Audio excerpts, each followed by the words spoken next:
জায়গাটি হচ্ছে সরকারি যে অনুষ্ঠান, সেই অনুষ্ঠানের গেট হচ্ছে এটি। আর আরেকটি রয়েছে যে রাজনৈতিক অনুষ্ঠান রয়েছে তার আরেকটি গেট করা হয়েছে, দুটি আলাদা আলাদা গেট করা হয়েছে। এই মুহূর্তে আমরা হেলিপ্যাডের ঠিক সামনে রয়েছি। হেলিপ্যাড থেকেই কিন্তু ঢোকার কথা রয়েছে, প্রধানমন্ত্রীর একদম প্রথমে সরকারি অনুষ্ঠানটিতে ঢোকার কথা রয়েছে।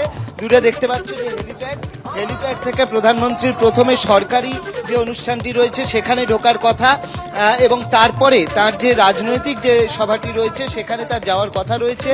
ইতিমধ্যেই সবাই যারা আছেন, সুকান্ত মজুমদার থেকে শুরু করে আমরা দেখেছি যে এস আলুওয়ালিয়া, তারা সবাই ইতিমধ্যেই আসতে শুরু করে দিয়েছেন।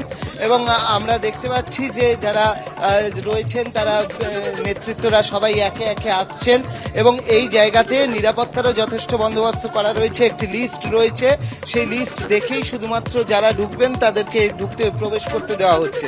বিজেপির নেতৃত্ব সকালের দিকে একটি সমস্যা হয় যে এখানে যিনি সাংসদ ছিলেন জ্যোতির্ময় সিং মাহাতো, তার ঢোকা নিয়ে পুলিশের সঙ্গে কিছুটা সমস্যা তৈরি হয় এবং তিনি বেশ কিছু অভিযোগ করেন। তার পরবর্তী সময় দেখা যাচ্ছে যে আস্তে আস্তে যে বিজেপির নেতারা রয়েছেন, লকেট চট্টোপাধ্যায় ঢুকেছেন কিছুক্ষণ আগে। যেহেতু এটা প্রধানমন্ত্রীর সরকারি অনুষ্ঠান রয়েছে, তাই বেচারাম মান্না তিনি সরকারের পক্ষ থেকে কিন্তু এসছেন, রাজ্য সরকারের পক্ষ থেকে তিনি এসছেন প্রধানমন্ত্রীকে স্বাগত জানানোর জন্য, তিনি এখান দিয়ে প্রবেশ করেছেন। অন্যদিকে যারা বিজেপির নেতৃত্বের মধ্যে যারা সরকারি অনুষ্ঠানে থাকবেন তারা এখান দিয়ে প্রবেশ করছেন, এবং মানুষজন, প্রচুর মানুষ আসতে শুরু করেছেন। তুমি দেখতে পাচ্ছ যে একদিকে আসতে শুরু করেছেন, তেমন বিজেপির নেতা মন্ত্রীরা তারাও কিন্তু ইতিমধ্যে এসে পড়েছেন। প্রস্তুতি একেবারে সারা, কারণ 3টে নাগাদ প্রধানমন্ত্রী নরেন্দ্র মোদী তিনি এখানে এসে পৌঁছবেন। ধন্যবাদ অর্ণব।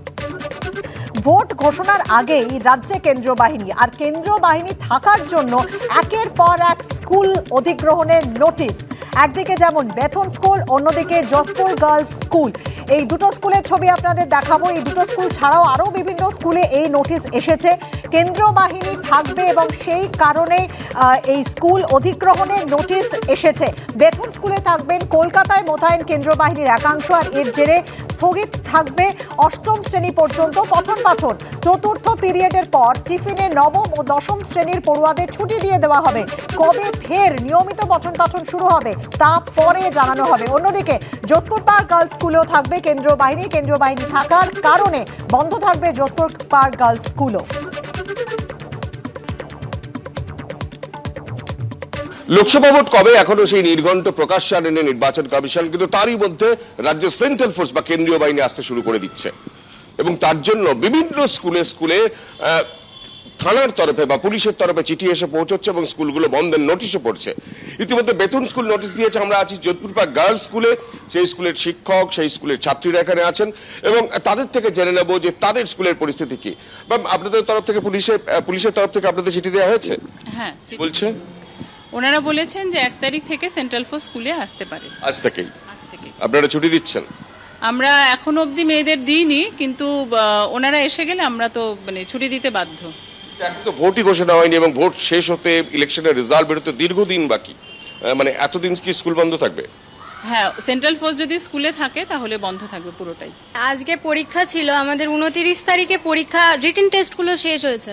তারপরে একদম হুটোপাটির মধ্যে একদিনের নোটিশের মধ্যে অনেক সাবজেক্টের প্রজেক্ট কমপ্লিট, প্লাস প্র্যাকটিক্যালের জন্য প্রিপারেশন। আমাদের তো 30 মার্কসের প্র্যাকটিক্যাল থাকে জিওগ্রাফির। আজকে যে পরীক্ষাটা ছিল, তো ওটা মোটে 1 ঘন্টা আমরা সময় পেয়েছি তাড়াতাড়িভাবে প্রিপেয়ার করে দেওয়ার জন্য। এটা এগিয়ে এসছে?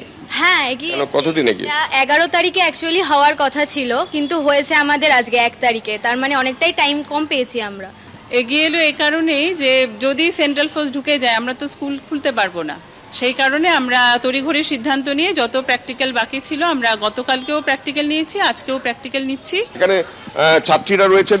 এই যে এতদিন স্কুল বন্ধ থাকবে, কেন্দ্রীয় বাহিনী আসবে, ভোট হবে, এতে তোমাদের প্রতিক্রিয়া? আমাদের বাড়িতে থাকতে হবে, স্কুলে আসতে পারবো না, তো অবভিয়াসলি এটা খারাপ লাগছে। সরাসরি পড়াশোনাটা হবে না, অনলাইন হয়তো হবে, তো সেটা একটা আমাদের উপর খারাপ। সরকারি সূত্রে খবর শুধু এই স্কুল নয় বা বেতুল স্কুল নয়, এই কলকাতার বুকে বহু স্কুল, একাধিক স্কুল, সেই স্কুলের তরফ থেকে, স্কুলের কাছে পুলিশের তরফ থেকে নোটিশ গেছে যে সেই স্কুল ফাঁকা করে দিতে হবে, কারণ সেই স্কুলে কেন্দ্রীয় বাহিনী আসবে। ক্যামেরায় শ্যামল জানার সঙ্গে কৃষ্ণেন্দু অধিকারী, এবিপি আনন্দ, কলকাতা। ভোট ঘোষণার আগেই রাজ্যে কেন্দ্রীয় বাহিনী, আর কেন্দ্রীয় বাহিনী থাকার জন্য একের পর এক স্কুল অধিগ্রহণের নোটিশ। একদিকে যেমন বেথুন স্কুল, অন্যদিকে যোধপুর গার্লস স্কুল। এই দুটো স্কুলের ছবি আপনাদের দেখাবো। এই দুটো স্কুল ছাড়াও আরও বিভিন্ন স্কুলে এই নোটিশ এসেছে।